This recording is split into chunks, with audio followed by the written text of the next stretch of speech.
ایک बार एक मुसाफिर घने जंगल में भटक गया। अचानक उसके सामने एक जख्मी शेर आ गया। शेर ने कमजोर आवाज में कहा, मुसाफिर, मेरी तकलीफ का इलाज सिर्फ तुम बता सकते हो। मुसाफिर ने हैरान होकर पूछा, मैं कैसे बता सकता हूँ? शेर ने जवाब दिया, कहते हैं तुम्हारा नसीब बहुत मजबूत है, इसी से पूछो। मुसाफिर ने सफर दोबारा शुरू किया ताकि अपने नसीब का जवाब ढूंढ सके। कुछ दूर एक बुजुर्ग फकीर मिला जो रावी में बैठा रो रहा था। फकीर ने बताया कि उसके बाग में बरसों से कुछ भी नहीं उगता। मुसाफिर ने कहा, मैं अपने नसीब से जवाब पूछ कर आऊंगा।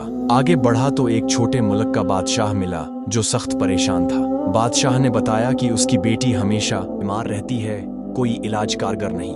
मुसाफिर ने उसे भी जवाब लाने का वादा किया। पहाड़ के दामन में पहुंचकर मुसाफिर ने आंखें बंद की और अपने नसीब से पूछा। नसीब की आवाज आई, फकीर के बाग के नीचे मीठा चश्मा छिपा है, इसी वजह से फसल नहीं अगती।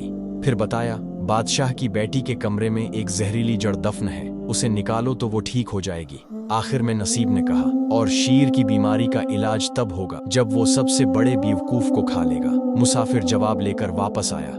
फकीर को बताया तो उसका बाग सरसब्ज होने लगा। बादशाह ने जड़ निकाली तो शहजादी फौरन सेहतमंद हो गई। दोनों ने खुश होकर मुसाफिर को माल और दौलत देने की पेशकश की, मगर उसने इनकार कर दिया।